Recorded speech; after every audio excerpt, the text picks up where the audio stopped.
Hello one and all, and welcome to another RWBY discussion. I'm your only mate, and with me as always is... Max Trades, and things are getting kinda serious. I mean, they were already pretty serious, but by God, things are escalating at a rapid pace, I gotta be honest with you. Yeah, especially with some stuff that we learn. Indeed. There's a lot of things to potentially talk about with this one, so... Yeah, some questionable things, some implications, some happy and hopeful. Not a lot, though. And then some depressing. A lot of this is going to be depressing, I'm going to be honest with you guys. There's not a lot of bright spots in this episode. It's really just kind of one hit after another. Boy. Okay, well, I assume we don't really have anything to cover beforehand, so we just go into it? Yeah, let's just go into it. A lot of the stuff we could go into would be better towards the end anyway. So, RWBY is running through the forest. Yeah, we see, and I mean, by virtue, basically all the gals are freaking booking it the heck out of there. Curious Cat's all like, man, I'm glad y'all are still the y'alls that you be y'all, and Weiss is all being all like, y'all the one that made us go through that bullcrap. I mean, in a way they were, but technically... Freaking cat went away, vanished, poof. Yeah, Got but lost. I mean... It's gonna happen, nah, blame the cat. I mean, yeah, I would, but also, technically RWBY did just stop. Without saying anything to the cat. Yeah, I guess, but I don't know. So. She had footsteps, couldn't hear him anymore. Target of conversation stopped responding. I don't know, I'd stop walking too. I'm just saying. Yeah, I'm also just saying. Anyway. So the girls are mad at the cat, and the cat's like, oh yeah, Alex had a similar reaction when she went through that. Yeah. So, yeah, well, there you go. Constantly bringing her back up into this whole thing. But, anyway, they get a move on, and we arrive at the garden. The big garden. So, yeah, Herb's place, not where they were meant to go. Apparently. So, I was like, so that's unfortunate. Yeah, and the garden is in the middle of a lake under a giant, I keep forgetting what those flowers are called that grow on water. I think it's just a water lily? Hang on. Yeah, actually, no, that sounds about right. Yeah, it's a water lily. But, yeah, so they jump on some lily pads, and they float on over. And, Yang asks the prudent question of, so, hey, what was all that mess? Yeah, like, what actually happened to Herb? Is he dead? And the Curious Cat's all like, well, no, but yes, but no, but yeah. And we basically get an establishment exposition dump. It's okay because they call it out later of how exactly things sort of work when it comes to mortality in this universe, where nobody really dies. They just kind of get brought to a location and fixed, and they ascend, which basically means they kind of get hard rebooted, sort of. Yeah, it's reincarnation, basically. Basically, which, for the record, if you check out the various lily pads that are going around, eventually you can see two of the prince's soldiers, that I assume are the ones that got their heads cut off. I mean, they could be. Who knows? I mean, it makes about as much sense as anything. I don't know, I thought it would be neat if it was them. Then, hey, they're okay. Although... I just know that the one voiced by Nick is still alive. And that's the one that matters. Yeah. But, hang on, one of them has a bird. Oh, yeah. Guess they're different. It's a different bird than the one we'll talk about later. Huh. Fascinating. But, yeah, they basically kind of get a bit of a small crash course. You know, it's like, you know, what's... Yes? Sorry, I also noticed there's some mice. One of which is, like, taking a nap on some cheese, and the other two are fanning them with leaves. Yeah, I noticed that too. It's just like- a lot of funny background elements in this season. Yeah, is that like some kind of royal mouse? I have no idea. Like, The Mises are a confusing lot. yeah. But, yeah, so the cat's like, well, yeah, I know, y'all die in your world, but, we're just built different. We do things differently. It's entirely unnecessary. And Weiss is like, well, everything has to die eventually. The cat does not seem to understand why that would ever be the case. Yeah. Though they do say, well, I mean, there's one creature that, well, I probably shouldn't talk about that right now. I assume that's what comes up later. Yeah, it is. Okay, I figured. Okay. I was like, is that another element that they're saving for later, or is that hard confirmed? It is. All right, we'll get to that when we get to that. Yeah. I mean, he does, like, the cat doesn't outright say, yes, this is what I was referring to, but, like, look, if you can put the pieces together, then you can figure it out. Yeah. But also, it's important to... Oh, yes. Real quick, is something I do appreciate, like, whenever I'm watching media. Mm-hmm. Because, like, there are some things where, like, they would have a flashback to, like, explain something. Yeah. Like, I'll call this out, like, a lot. In Amazing Spider-Man, when, Peter looks at someone's wrist, and it has a flashback to earlier of a police officer telling him he has a star tattooed on his left hand. Yes, we know why he was looking at the wrist, movie! Yeah, respect your audience's intelligence. Yeah. You don't need to flash back to literally freaking everything. Although, admittedly, if RWBY did implement that, it might actually reach TV show length. As is, it's only 16 minutes long. Add in some flashbacks, you can make it to 22. Yeah, but let's... No, don't. I'm not saying do it. I'm just saying it's funny. Yeah, respect the audience's intelligence. Absolutely. And the show does, and I appreciate that. So they also inquire if Herb is going to, like, remember anything that happened, and, well, the cat says there's not really much of a point in doing that, so no. Though they say the heart never forgets. So, yeah, well, they bring it up in the sense that is this what happens to the Red King and why he's the Red Prince now.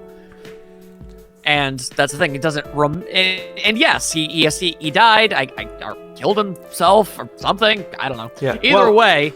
Well, it's worded like, the king lost to Alex and couldn't cope with the loss, so when they ascended as the Red Prince, then the purpose became to win the game at all costs. Right, so that's why he cheats when the Red King didn't in the book, and there you go, and he may not remember specifically losing or anything about Alex, but, like the cat says, the heart doesn't entirely forget. So there were, like, flashes of stuff. Yeah, okay, so Alex totally cheated. Yeah, also, that would explain why the guards remember. They didn't ascend, just the prince or the king. Oh, yeah. So that's why it's people like you that are the reason why he is that way. Bada bing, bada boom. Yeah. But yeah, I mean, Alex probably cheated. I mean, Wonderland is weird, and this place is basically Wonderland. You gotta do what you gotta do to get by, man. I mean, they even said in the second episode that Alex lied and cheated her way through most of the book. Lie, cheat, and steal. She lie, she cheat, she steal. You know, if anybody gets that reference, please tell me. Yeah, now I get it. That also reminds me of a theory I came up with, but upon a couple seconds of rethinking it, I was like, okay, that doesn't actually work, but we'll get to that. Yeah, we'll get to that when we get to that. So yeah, the girls say that, oh, Alex left all that out, and the cat's like, of course! Like, I've forgotten the word already. Exposition? Exposition, there we go, thank you. Yeah, exposition and building of that sort of thing is tedious and doesn't make for good reading. And in fact, and then he just says, this entire conversation has been tedious and we should stop with all that mess. Doesn't that, by that logic, doesn't that mean our video is tedious and we should stop?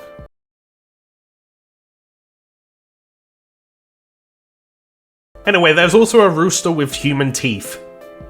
Yeah, I get it. It's rooster teeth. Yeah. Anyway, they're in the market and they need to make themselves a Grogurt parfait. At last. And it involves a whole bunch of really nasty ass ingredients. But the kitty cat knows where most of them are. Yeah, and much like Ruby, I don't think either of us can remember the others.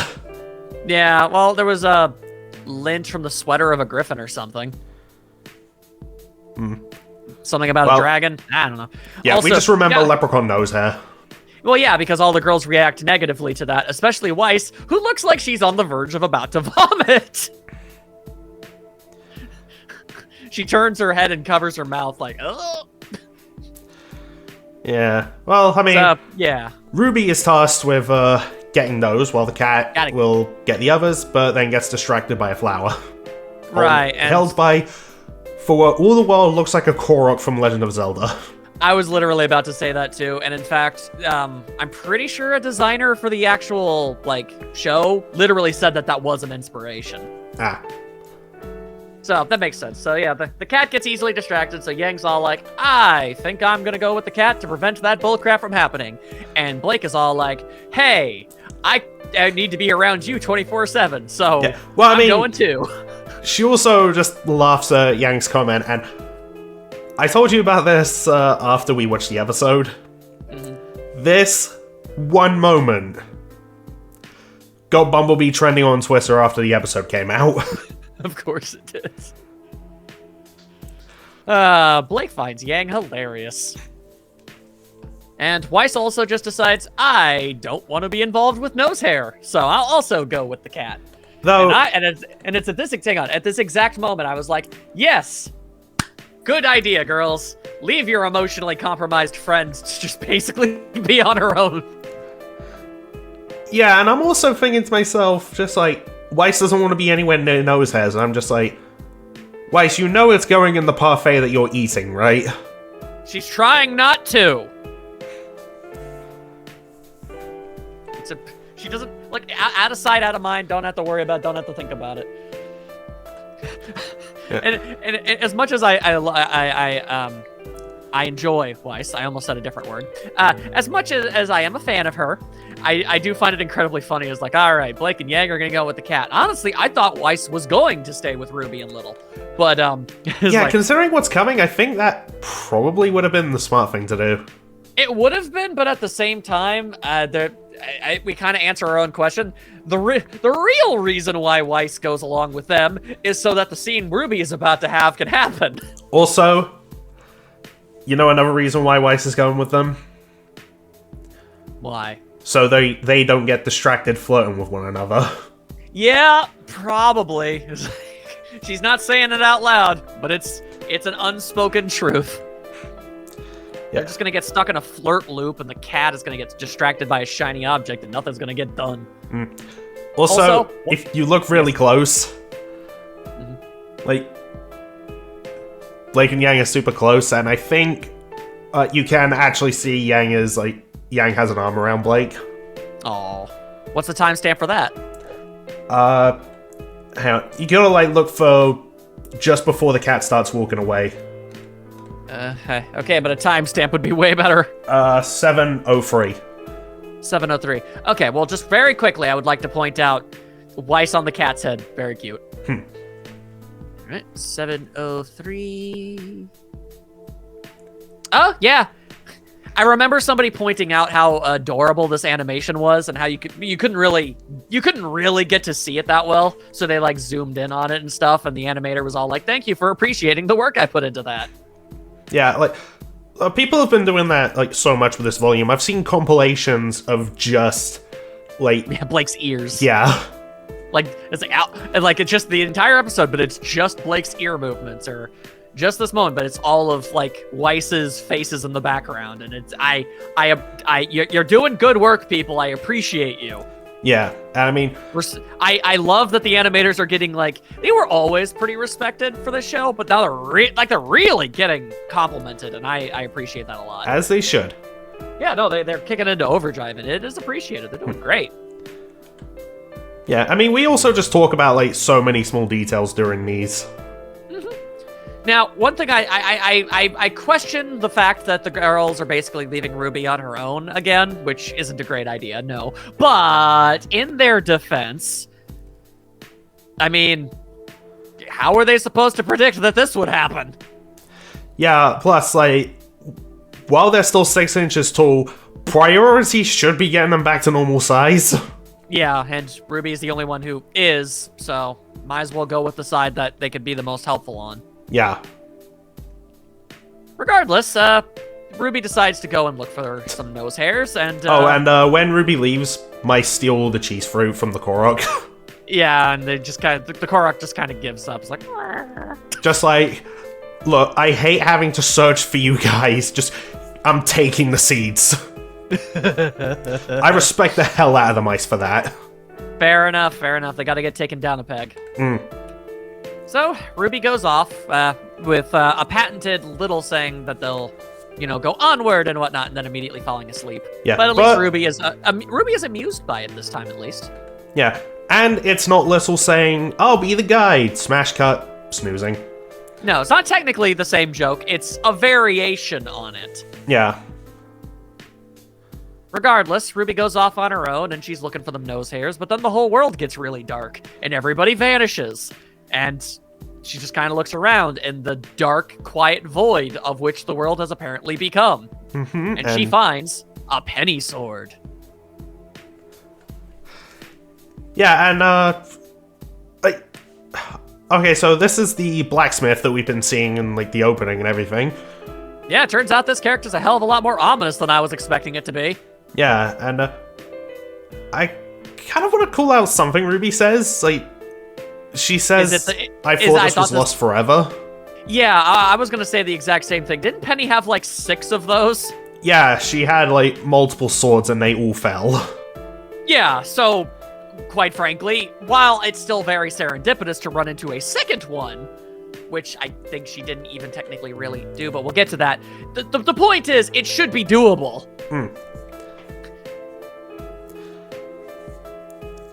Regardless, RWBY runs into the blacksmith, and man, things get pretty damn deep, pretty damn fast. If you wanna, I also kind of want to call this out because I saw a video where someone talks about this.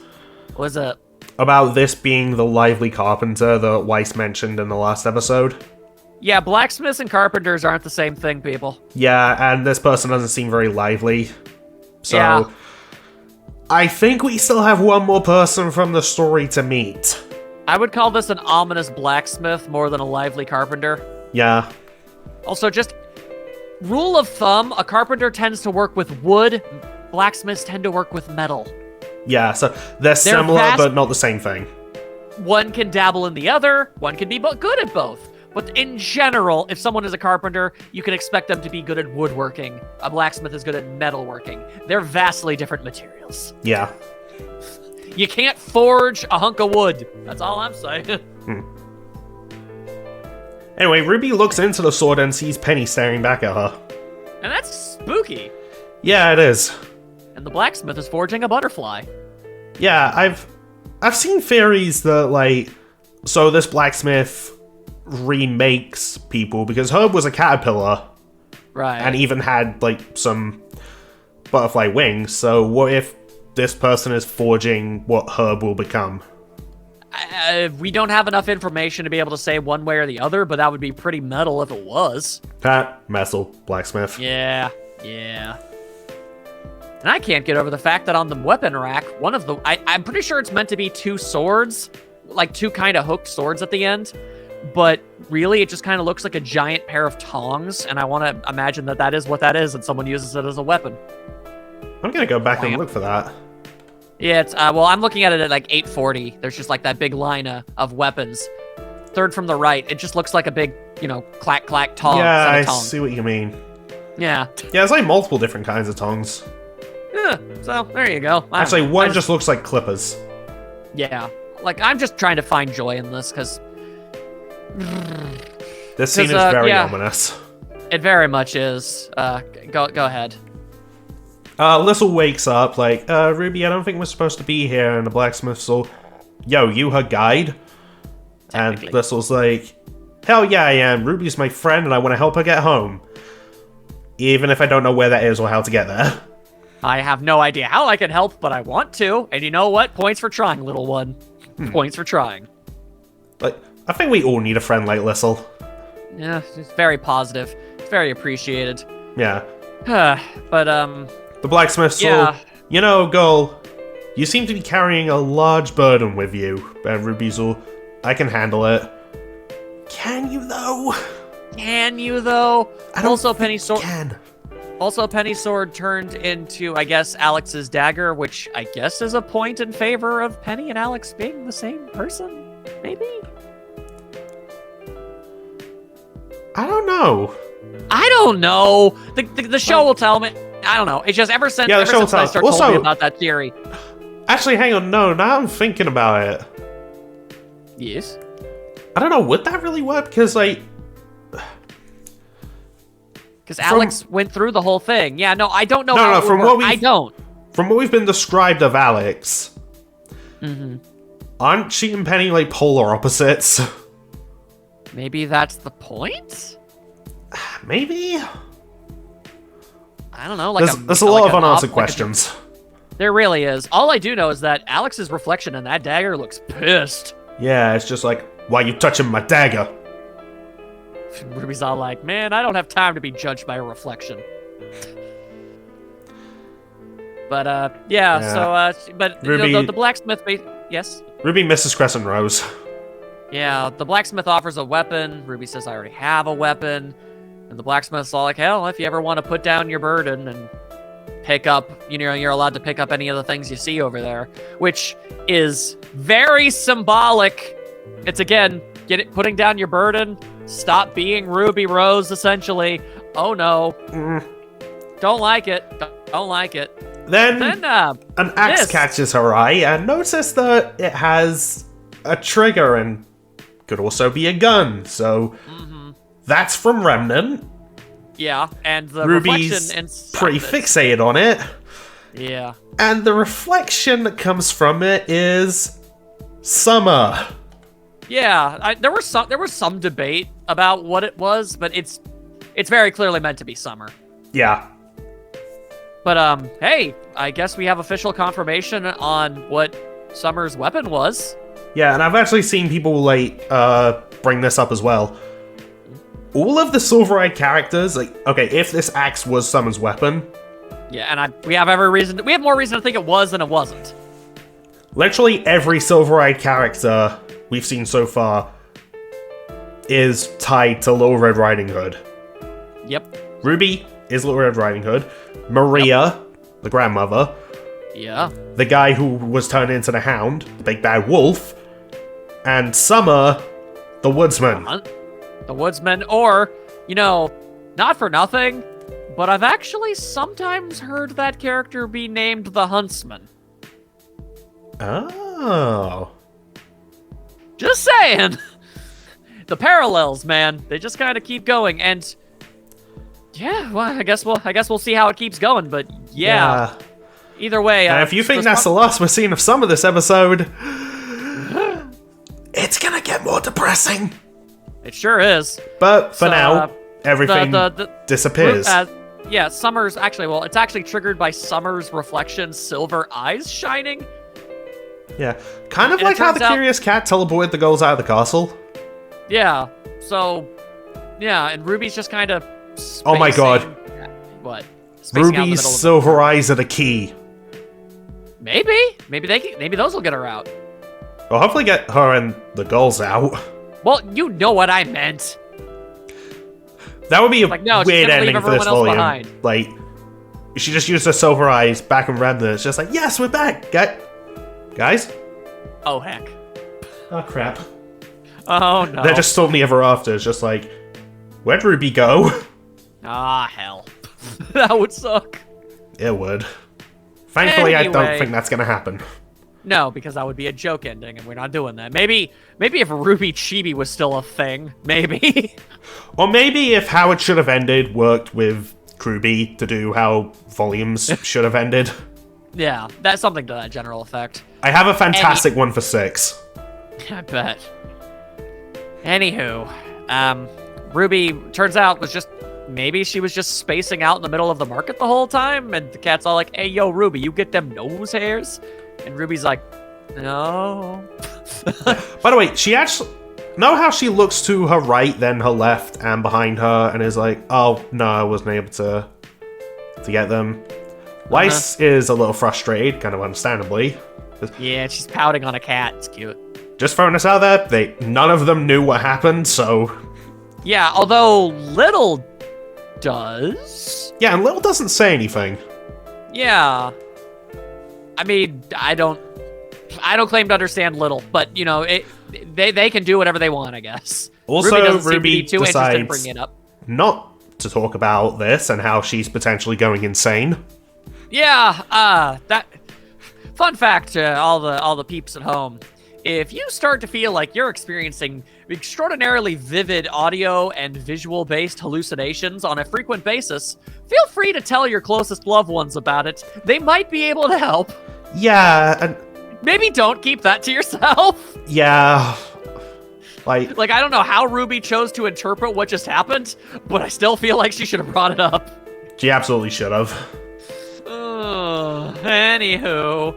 Something I find hilarious. You remember how I mentioned Ruby looked to her right, then her left?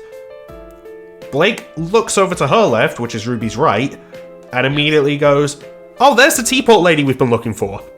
That Ruby could not find. Despite looking in that direction a few seconds earlier. Yeah, well, there you go. There's a should have gone to Specsavers ad in there. Indeed. Well, hey, Ruby with glasses would be nice. I don't think anybody would say no to that. Oh, with the glasses, amplify the silver eyes. I mean, if they were magnifying glasses, maybe? Like, just make them shine even brighter. If you make a big-ass telescope and have Ruby use her silver eyes through it, like a big-ass lens, would she be able to, like, flash fry an entire battlefield of Grimm? Ooh. These are the questions I'm asking. Yeah. I want to know, too. I don't know. It's light, but is it light? Is it energy? Questions for another day. Regardless, the cat starts knocking stuff off the table. It's very rude. Yeah. Just looking for Leprechaun Nose has. The teapot lady is Angie. Yeah. And then... Fireworks. Yang thinks a festival. Fireworks. Yang thinks it's a festival. It's not a festival. Yeah. Also, for the record, there are fireworks that pop up and they explode and they say danger. But the very first one kind of gets cut off a little bit by something in the foreground. So I thought it was a firework that blew up and said the word dang. And that was really funny to me. Yeah, and we hear someone yell, it's a Jabberwocker, and everyone starts panicking. Ah, hick and heck. And even the cat... Oh, well, actually, no, we'll get to that. The teapot lady decides to abscond with all of her wares. Ruby's all like, nah, Yeah. we need them nose hairs. Shout out to the Curious Cat for holding on to those for dear life. Yeah, absolutely. Okay, so this part. Yeah, Ruby looks to her friends who need those nose hairs to get big again. So she takes her emblem off, offers it to the teapot lady, saying, I'll give you this. It contains a mother's promise. So this has a lot of implications. One, it's important to note, just for the record, before we really dive into the implications of this, Ruby's had that emblem this entire series. You might not have noticed it there all the time, but go back to any of her old outfits, that emblem is still there. Yeah, like Beacon, it's on her waist. Like Mistral, it's around like a shoulder, collar. And now it's back to her waist. Her belt. Yeah. So also, okay, so that means she also got this from her mom, which means, did Ruby inherit her emblem from her mom? I mean, it's not unheard of. I mean, Weiss's emblem is the Schnee emblem. No, it's not. But what I'm trying to say is, how much... Okay, well, here's the thing. Much like how she lost a part of her identity when she lost Crescent Rose, she's basically bartering another part of her identity for the sake of at least helping her friends, which is a good thing. It's a good cause. But she is systematically losing the pieces of herself and I've said this to you and tonight and some other people. If Ruby ever gives up, throws away, or loses her cape cloak, we're in some serious hot water. Yeah, we are. Because she is slowly losing her identity, and it is concerning. Mm. I don't like it. Yeah, and of course we gotta talk about how, like, this emblem, like, this buckle of it. This piece of Ruby. That's absolutely the last thing that Summer gave Ruby before she left. 100%, because it's a mother's promise. A promise to come back. Yeah, which she never did. I don't like this. I don't know if she's ever gonna get that back. I don't think she is. I hope she does. I really hope she does, because that's a horrible thing to lose. I understand, and it was a to save Weiss, Blake, and Yang. It's a worthwhile trade. It is. Don't get me wrong. But oof, that's bad. Oh, that sucks. Yeah. Oh, poor Ruby, poor Ruby, poor Ruby. And the teapot lady just takes it without a second thought. Well, I guess she finds a mother's... Well, if hugs are valuable, a mother's promise has got to be worth something, I guess. Yeah. Anywho, Blake jumps out of the basket and says, "Yo, what's going on?" And the curious cat is all like, "Hey, the Jabberwocky's here. If it eats you, you don't ascend."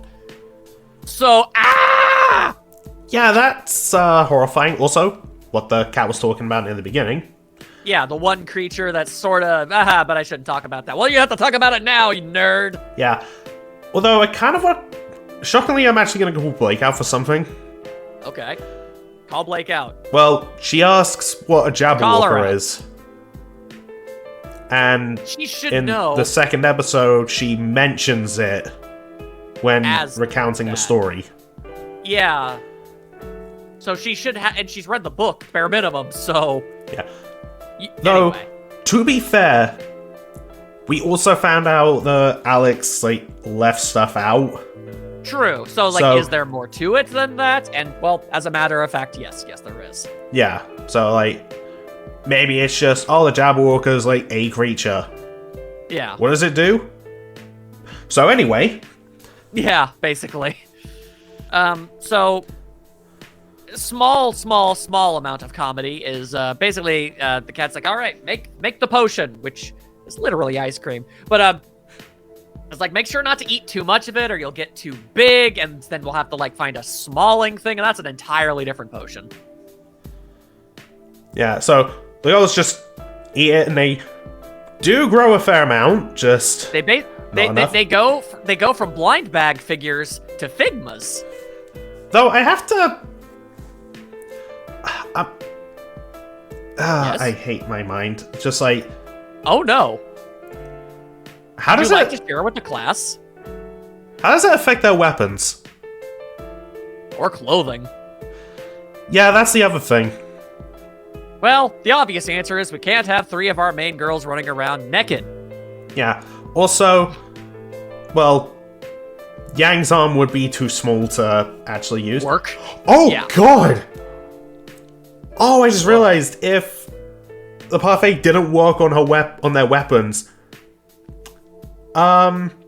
either Yang's wrist would grow and break Basilica, or it would get too tight and just slice her hand off. Jesus Christ. Yeah, alright, so there's a wide variety of reasons why it's a good thing that it affects their weapons and clothing, so we'll just be all very thankful for that. Also, it would mean Weiss would be fighting with a literal toothpick. I don't doubt that she could do it, but I'd prefer she didn't have to. Yeah. So, I do like how, like, when the Jabberwocker shows up, Blake reaches for Gamble Shroud.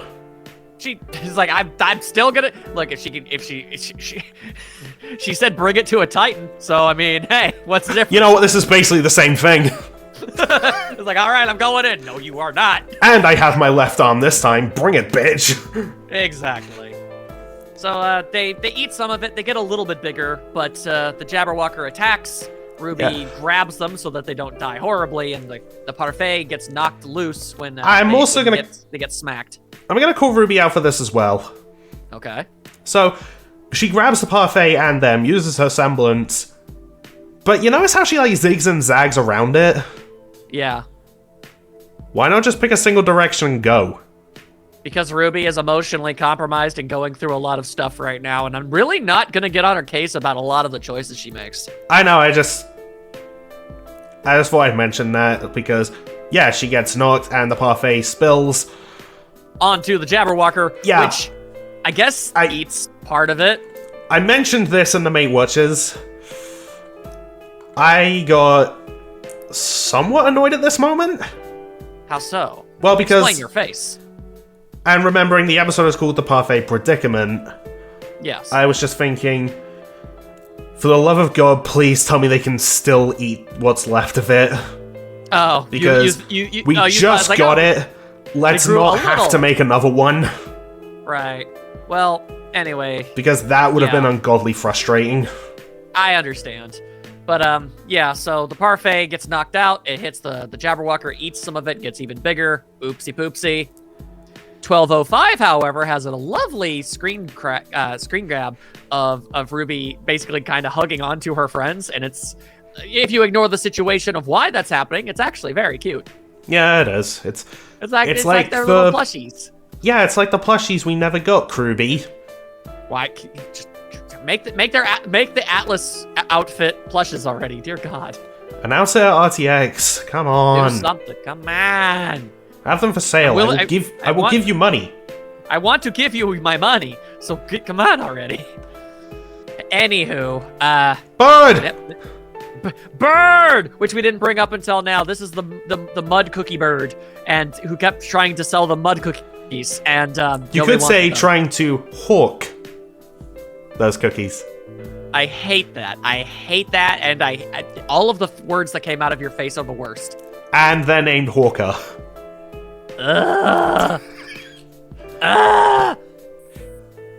Anyway, so you might be wondering, well, why'd that bird do that? Why would the bird throw its life on the line like that? Well, the answer is simple. The cat brainwashed it into doing it. Yeah, kinda. That's what it did. RWBY straight up asked, like, what is going on? It's like, oh, I gave him a new purpose, basically. Because I can do that. That's a thing, and that's basically literally what it did with RWBY and the Red Prince too. Basically, kind of mind warping them into just working in his favor. Or their favor, sorry. Yeah. And that's why I keep telling you guys, I know the cat's been helpful, but there's something sketchy going on about it. Just saying. Sketchy like a catchy. Indeed. You can't trust that voice. You just can't. Regardless, yeah, things don't look good, but out of nowhere, Rusted Knight! Rusted Knight shows up. Whoa! And it's like, hey, that's an extraordinarily familiar set of armor. Huh. Oh, that's an extraordinarily familiar broken sword. Huh. Wonder who that is. Yeah, we'll get to that, but for now... Sorry, I love this. Yang and Weiss are shocked, but Blake's just is like... hype! Yeah, she's like, it's the Rusted Knight! She's so hype. It's very adorable. I'm not even gonna lie. It's him. She's so happy. And Yang has to be all like, yo, RWBY, Parfait, go for it. Also, the Rusted Knight is riding a giant jackalope. That's probably important to make note of.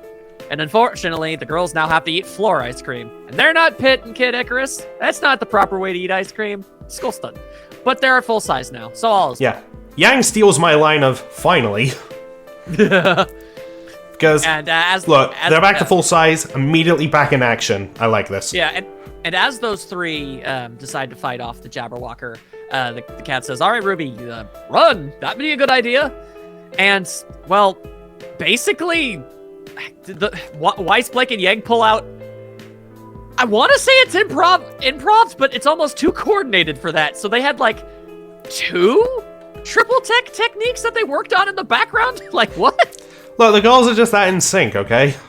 I guess, but yeah. So Weiss uses her gravity glyphs to root it to the ground. Yang beats on its skull for a while. Blake also ties its tail back. I was literally about to say that. Blake ties it up, so it also does that. But then it gets shot up by the glyph, and it gets slingshotted by Blake's, ribbon. Yeah, she drop kicks it down. Yeah, and she like slingshot and drop kicks it, and then Yang does like a. I love that she can basically just use her semblance like whenever she feels like it now. That's pretty awesome. Yeah. This is kind of like a weird fusion of like an All Might pose, but also the Bane back break. Yeah, and Yang does a big ass punch, and well, it sure seems like they might have killed the Jabberwocker, but Blake knows better. Yeah. Like, no, that's like Blake's like Neo. Like Weiss is caught off guard by this too, and then a bunch of Jabberwockers show up. Yeah, which surprises the Rusted Knight too, even saying there's only supposed to be one. And yeah, look how terrified the Curious Cat is. No, very, very well animated. And justifiably, those are horrifying murder monsters. Yeah, which could also perma-kill him. Or them. Exactly. So Neo can create armies of damn near whatever she wants, and they're just as strong and have all of the abilities and powers of the original. Oh no. That's horrifying, and Weiss grabs Ruby. It's like, yeah, we saying, need to like, we need to freaking go. The Rusted Knight's like, all right, running now, and then Ruby goes and then Weiss goes and gets Ruby. Yeah, and okay, the Curious Cat tells Ruby go, and I quote, "We'll hold them off." Yeah, that's important because it is. As Ruby is running, she looks back. Only Hawker is fighting the Jabberwocker, and you can hear him getting murdered. Yeah, no, you hear him die. It's actually very morbid. Yeah. So the cat didn't do jiggity jack. Another reason why I'm slightly skeptical on everything that this cat be all about. Yeah. So as the girls keep running, the Rusted Knight like tells them, "Look, go in here." Yeah. All right. So I know I talk a lot. Yeah, but you've got to talk about this Weiss moment. Yeah. So Weiss just kind of. This is one of the trailer shots. Weiss kind of looks over the fact that the garden is. Basically just getting completely destroyed. She looks over and sees the teapot lady and all of her destroyed belongings. Okay. Weiss has been doing a remarkably good job holding back her emotions in a lot of ways. But for at least a brief moment, it's coming back out. And Ruby tries to, Ruby helps Weiss get out of there. And she says that she's tired of basically leaving places in ashes. And you really do kind of have to look at it from her perspective.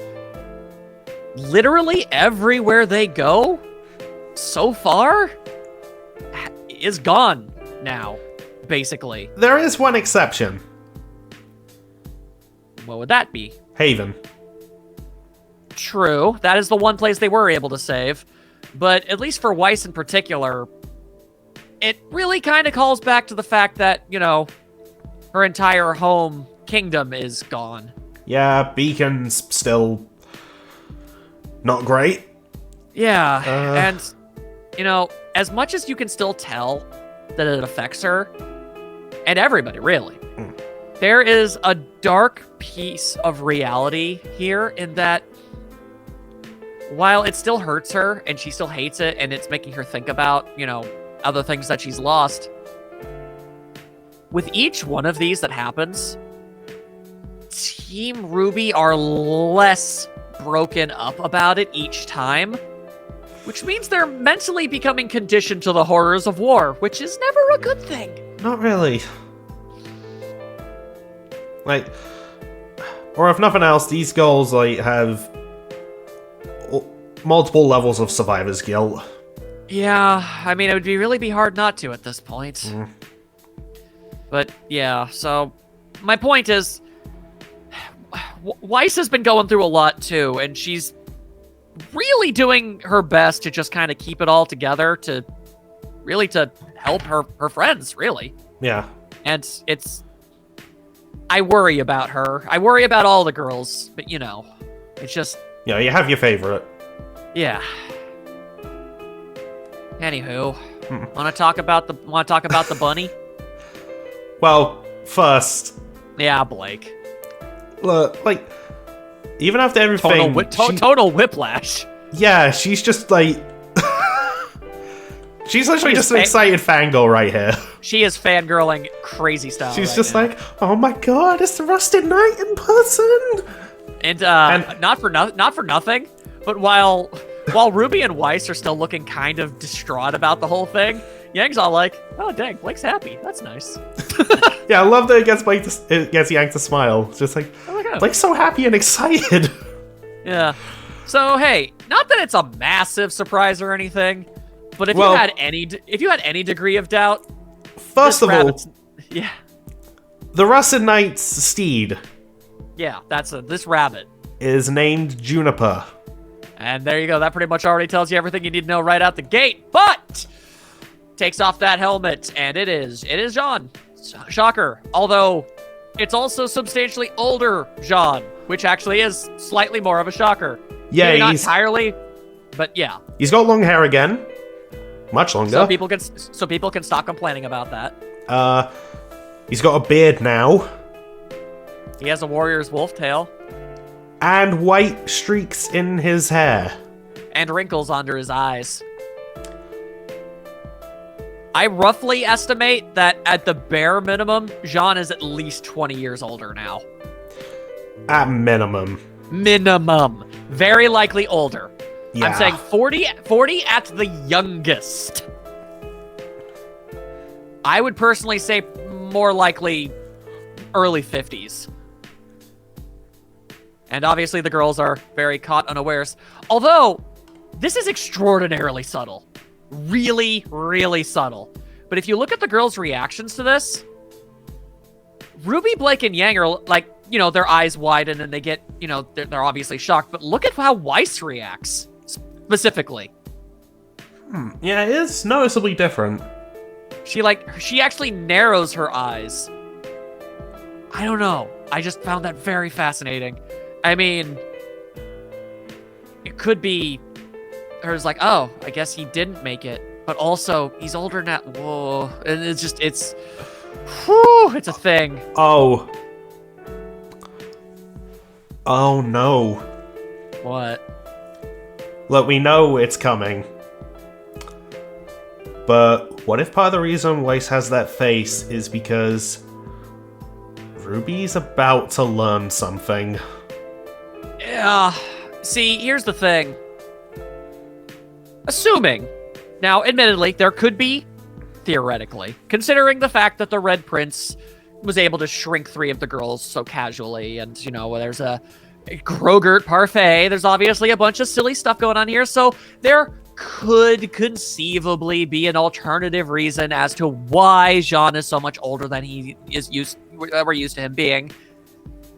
Going off the assumption that he has been here for at least a couple decades now. Yeah, and also, I think a lot of us theorized that not only was Jean the Rusted Knight, but the theory was that he took up the mantle of the Rusted Knight.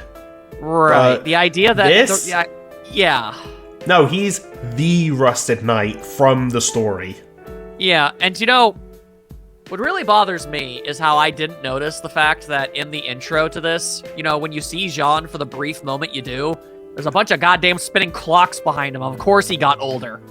Yeah, seems painfully obvious in hindsight.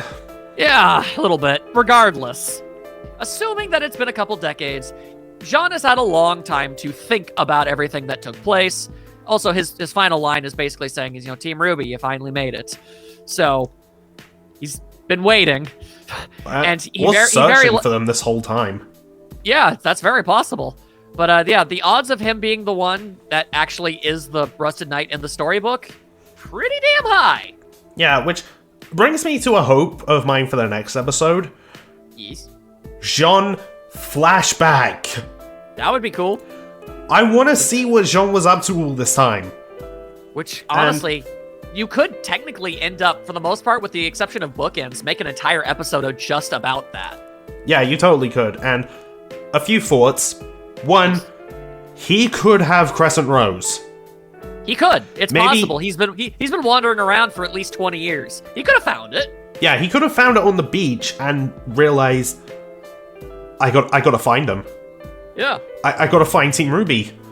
I mean, that would be his that would be a great way of being able to show off the fact that he knows that they would be here and that he didn't just die or end up and like maybe everyone ended up in a different place. That could have been like a sign that, oh no, they are here or will be or something to that effect. Yeah, I mean, as far as he would have known, they're there. Yeah. So he's been searching for them this whole time. I believe he would have. So yeah, that could be Also- a way that Ruby gets Cress and Rose back.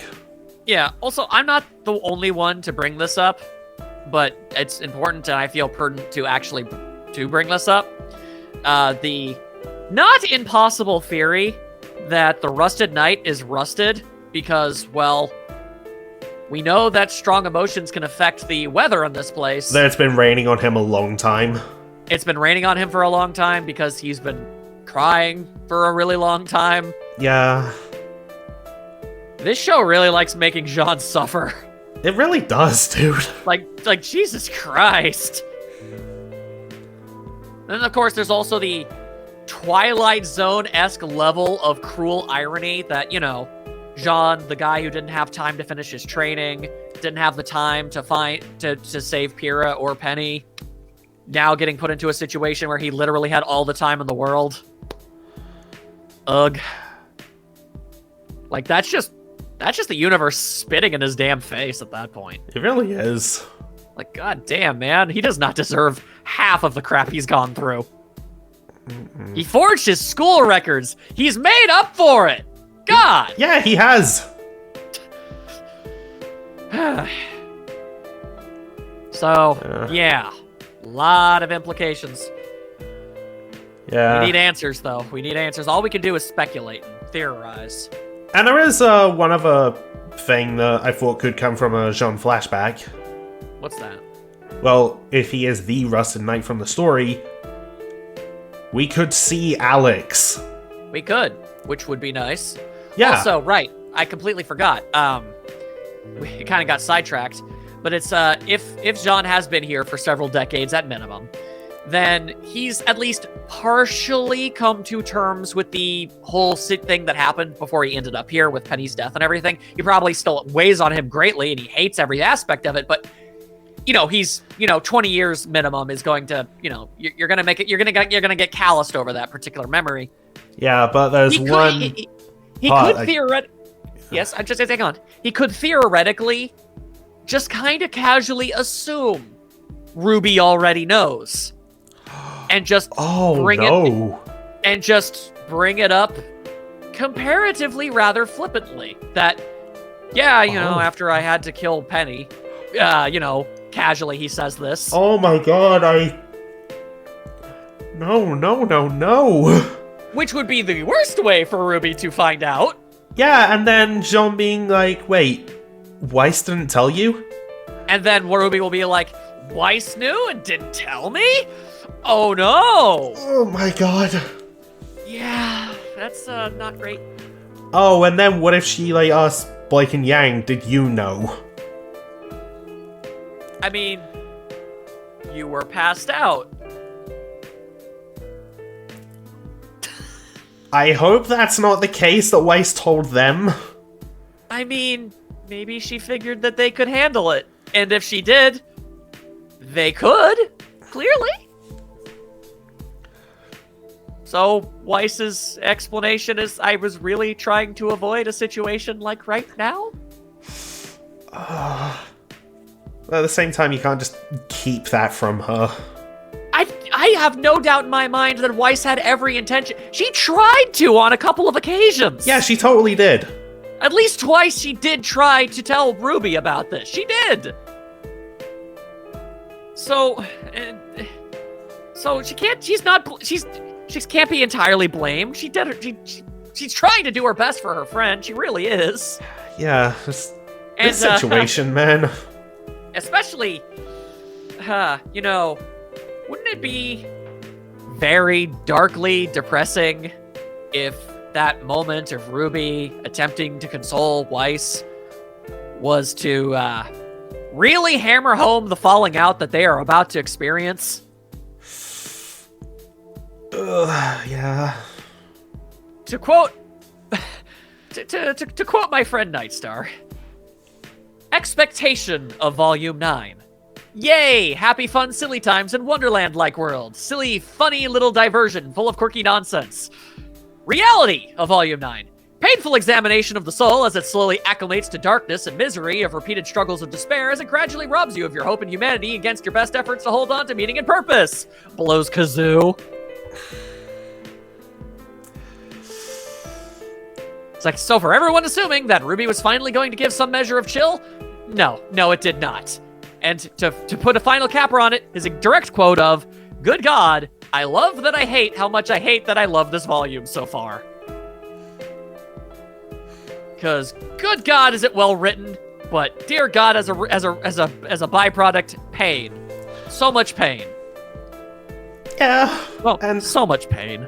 And look, okay, so I've constantly said I'm hoping for Blake and Yang to kiss in this volume. You want to Give me bring up that something now? happy. Yeah, but I mean, though at the same time, you're the one who brought up that every time a couple finally gets firmly established. I was about to bring that up. So, Pura kissed Jean. Pura dies. Nora kissed Ren. A whole bunch of people got murdered, and Penny was blamed for it.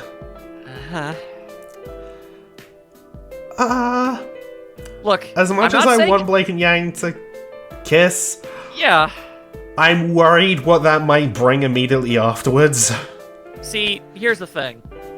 It's kind of a bit of a two sides of the same coin type situation. On one hand, I've always been of the mentality of, well, if something happens twice, it's a coincidence. But if it happens 3 times, then you've got a pattern. However, that's only really applicable in real-life situations.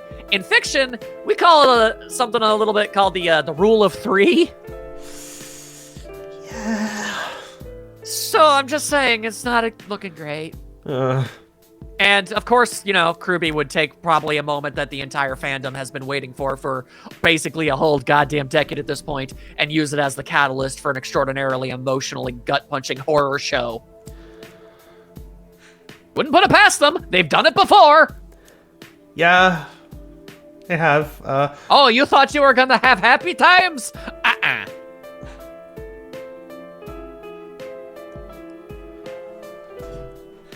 Now all of a sudden, waiting until the last episode of the volume, capping it off, doesn't seem like such a bad thing. Waiting actually sounds rather appealing, doesn't it? A little bit. Also, now is a good time to point out that literally everybody and their grandmother that worked on this show is hyping up episode 6 of the volume, and it's deeply concerning. Yeah, and of the time, okay, I'm not even gonna lie. We're recording this Friday. Yeah. The next episode comes out tomorrow. I don't know if I said this on... They are hyping this up like crazy. Bob keeps tweeting, "This many more sleeps until the next episode." She keeps doing it! And, people have been saying, "Oh, I'm just waiting for Twitter to blow up because of it." Bob said on our podcast, if you can watch the next episode, watch it. If not, stay off socials because people will spoil it. Which is something big happens. Something happens. I don't... that could mean so many things. Yeah, it could be a good thing, but it's probably not. Yeah, it could be either a B confession or kiss like people are theorizing, but if it's a John flashback, which I expect and want it to be, I don't know, what could happen. Maybe it could be us seeing Alex, or maybe it could be, some big Summer Rose lore. Or it could be RWBY choking him out to death. I don't know. Oh, God, no. I don't know. It could be anything. Would he fight back? Probably not. Oh, I just had a thought. I don't like that. My thoughts are dark enough. What's yours? Okay, so what fell around the same time as Jean did?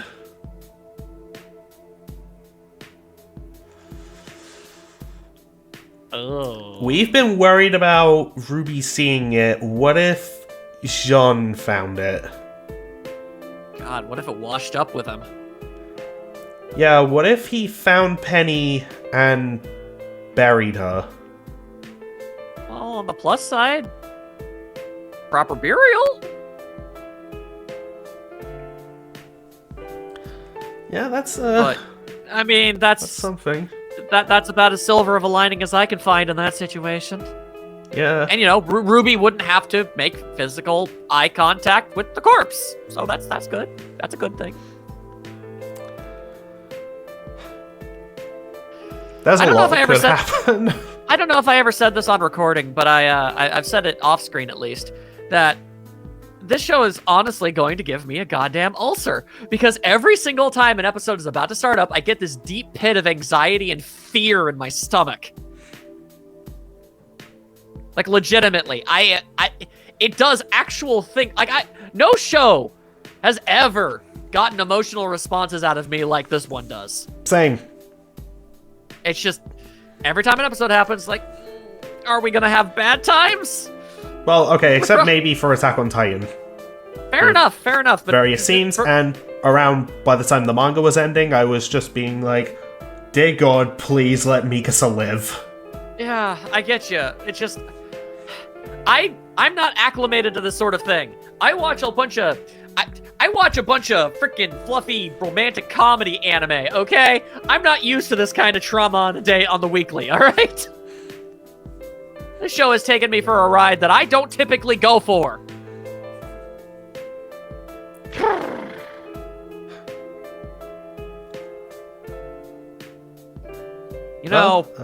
I can bring up one small happy thing to maybe try to close this off on less of a somber note. We do have another aspect to talk about. All right, well, let's talk about that first then. Neo. Ah, right. Her. So, she can make an army of the Jabberwocker, which, like, as we've seen, has all of its abilities. Optimistically, this means that she can create an army out of things that she kills, which means she won't make an army of the Ruby girls? Yeah, and I have to admit, if there's still that part of me that would be annoyed if she just killed the Jabberwocker, like, immediately. Like, just shows up, oh, I got a buff, I'm gonna kill this thing that was introduced as a big threat that... It's just a flunky for her, but, I mean, at this point, it sure seems like that's what this is. And it sure sounded like that thing was getting murdered at the end of that episode, but continue. True. But yeah, now Neo's, illusions are stronger because they used to just be able to shatter in one hit. Now it takes a charged, like, team-up super move. Uh-huh. So, in theory, if she makes a clone of somebody else, it would have their semblances. Yeah. Because the Jabberwocker still has its abilities and can be affected by the Groga Parfait. Yeah. So there's no reason to think they wouldn't. It's basically, legitimately, an actual physical being now. So we're in agreement Neo's, like, too powerful now, right? Yeah, she has to die. Kinda, because, like, I know, like, her turning good is, like, a thing that people want to see. Not now. Yeah, okay. Say she does that. She goes back to Remnant, she could still make an army of Jabberwockers. And we know that if they eat someone in the ever after, they can't ascend. Yeah. My question... how would that translate to beings that are immortal? Now, we don't know for a fact that that's how that works. It might not be. But at the same time, if it did, I mean, no matter how powerful Salem is, if Neo can summon about a bajillion of the damn things and just have them all go at her at once, they're eventually going to start doing some damage. Yeah, and I'm just gonna say, if Neo was what ultimately ended Salem, I'd be pissed! Yeah, I mean, so...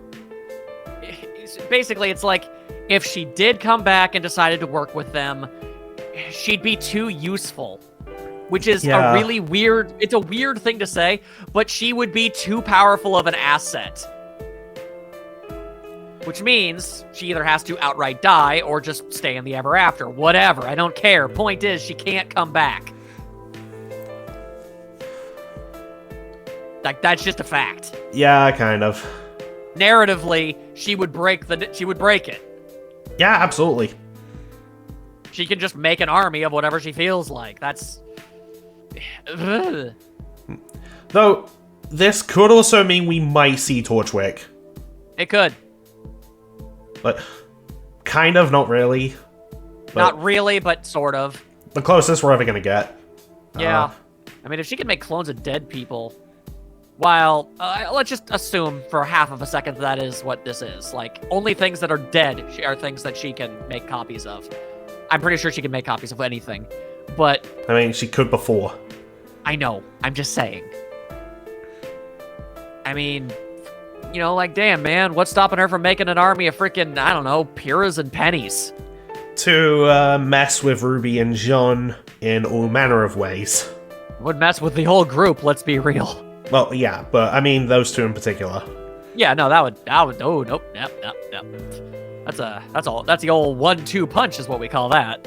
And I'm gonna take this opportunity to say I'm kind of glad that Neo never saw Adam. Mm-hmm. Yep, Just so can you that's imagine not if an she threw option. him in there too? Yeah. Although, I mean, at this juncture, I feel like it would make sense for her to make an army out of basically just about damn near everybody that she's come into contact with that would make sense. Yeah. I feel like that has to end up happening. Though that being said, like... The psychological torment is too strong. Yeah, that being said, I could see, like, her making Adams, like, as well, like, fitting for that situation. Just a way to mess with, like, all of Team RWBY individually. It really would work. And, like I've been saying, it could lead to Team RWBY semblances evolving. Yeah.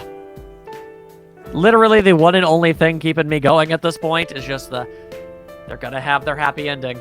They're gonna have their happy ending. Eventually, they're gonna have it. Just gotta get there. It's gonna be painful, but they're gonna get there. I keep telling myself that has to happen. I mean, granted, a particular somebody who knows who they are is a very dark theory about RWBY's ultimate fate that I refuse to acknowledge.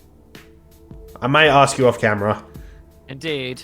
Point is, I mean, if RWBY really wants to end this series on a gut punch, they certainly could. And I'm just hoping that they choose not to, and they go with the happy ending. It's a fairy tale. Everything's based off fairy tales. Happy ending. Come on. Yeah. Give them their happily ever after. Come on. They've been through enough. They don't need more. My girls deserve it at this point. So painful. So is that every sad thing that we can think to bring up?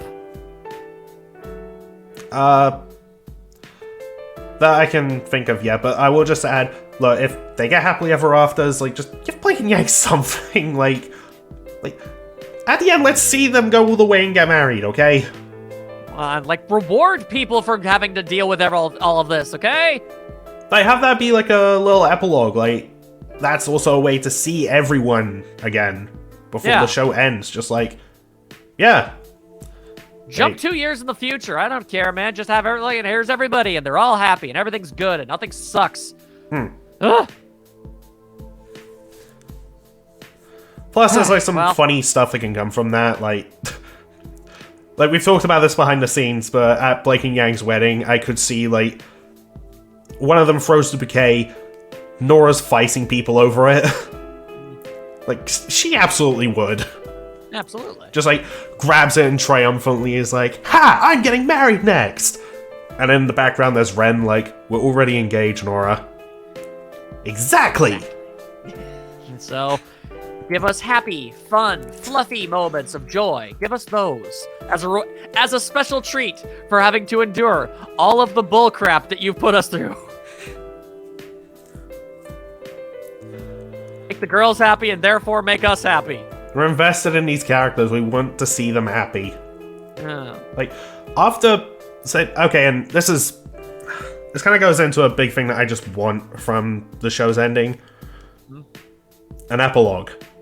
Yeah, like, epilogue. When you've spent so much time with characters, like, you want to see what becomes of them after they accomplish their goal. How they react to the world, like, after it's been saved. How they deal with life now that it's better. It's kind of why I hated the ending. This is gonna annoy a lot of people when I say it. Oh boy. Okay. Spoiler alert for other shows, so just keep in mind. Sure. It's kind of why I hated the ending to She-Ra and the Princesses of Power so much. Because it just kind of is like, yep, and the thing you wanted happened, and we're not going to show you anymore. Bye. Well, no. That happened. The villain is defeated. And we don't spend that much time with, like, anybody afterwards. We didn't get a sense of where the characters ended up. Like, hell, the villain, like, was having across the universe. We didn't see, like, that much of worlds rejoicing over their demise. Yeah. Like, it would have been nice to see, like, the planet they were fighting on go back to what it was like before all this went down.